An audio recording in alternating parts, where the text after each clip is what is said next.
اقدس صلی اللہ علیہ وسلم نے ارشاد فرمایا، مسلمانوں تم میں اچھے وہ ہیں جن کا برتاؤ اپنی بیویوں کے ساتھ اچھا ہے۔ حضور اقدس صلی اللہ علیہ وسلم نے ارشاد فرمایا، مسلمانوں تم میں اچھے وہ ہیں جن کا برتاؤ اپنی بیویوں کے ساتھ اچھا ہے۔ حضور اقدس صلی اللہ علیہ وسلم نے ارشاد فرمایا، مسلمانوں تم میں اچھے وہ ہیں جن کا برتاؤ اپنی بیویوں کے ساتھ اچھا ہے۔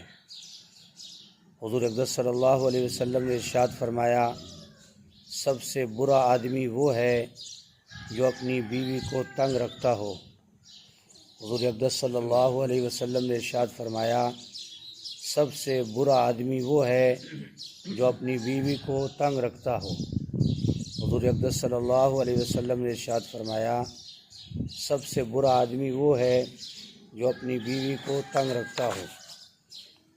حضور اقدس صلی اللہ علیہ وسلم نے ارشاد فرمایا، مسلمانوں اپنی بیویوں کے ساتھ برتاؤ کرنے میں خدا سے ڈرتے رہا کرو۔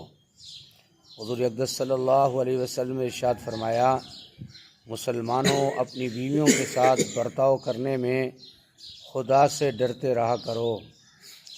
حضور اقدس صلی اللہ علیہ وسلم نے ارشاد فرمایا، مسلمانوں اپنی بیویوں کے ساتھ برتاؤ کرنے میں خدا سے ڈرتے رہا کرو۔ حضور اقدس صلی اللہ علیہ وسلم نے ارشاد فرمایا، عورتوں کو راستے کے درمیان میں چلنے کی اجازت نہیں ہے۔ حضور اقدس صلی اللہ علیہ وسلم نے ارشاد فرمایا، عورتوں کو راستے کے درمیان میں چلنے کی اجازت نہیں ہے۔ یعنی اس حدیث مبارکہ میں واضح ہے کہ عورت اگر راستے میں چل رہی ہے تو اس کو ایک طرف ہو کے چلنا چاہیے، اس کو راستے کے درمیان میں چلنے کی اجازت نہیں ہے۔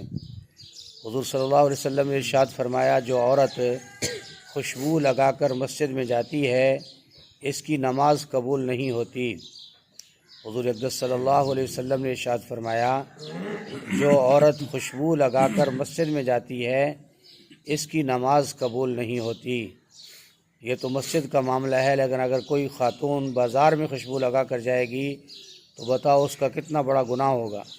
فرمایا کہ عورت کو خوشبو جو ہے صرف اپنے خامند کے لیے گھر میں، وہ بھی محدود وقت کے لیے استعمال کرنے کی اجازت ہے، فرمایا اس کے علاوہ باہر یا کہیں اور جانے کے لیے خوشبو کا استعمال کرنا عورت کے لیے جائز نہیں ہے۔ حضور صلی اللہ علیہ وسلم نے ارشاد فرمایا، خدا نے جس آدمی کو اچھی صورت اور اچھی سیرت اور نیک بخت بیوی اور فیاضی کی عادت ادا کی ہو، اس کو دنیا اور آخرت کی خوبیاں عطا کی گئی ہیں۔ حضور صلی اللہ علیہ وسلم نے ارشاد فرمایا، اللہ جل شانہ نے جس آدمی کو اچھی صورت اور اچھی سیرت اور نیک بخت بیوی اور فیاضی یعنی سخاوت کی عادت عطا کی ہو، اس کو دنیا اور آخرت کی خوبیاں عطا کی گئی ہیں۔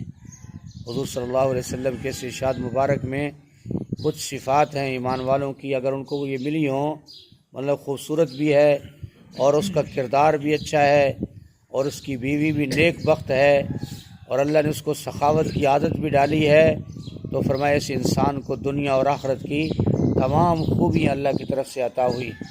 تو میرے محترم دوستوں اور بزرگوں، ان حدیث مبارکہ کو ہم دل کے دھیان کے ساتھ سنا کریں، توجہ کے ساتھ سنا کریں، تاکہ ہمیں اللہ ان پر عمل کرنے کی توفیق عطا فرمائے۔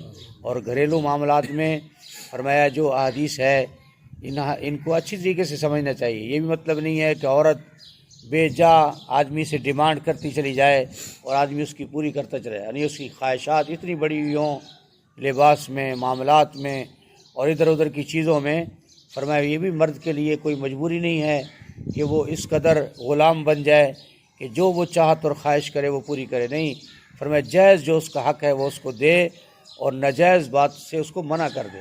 مرد حاکم ہے اور عورت جو ہے اس کی خدمت کرنے والی ہے۔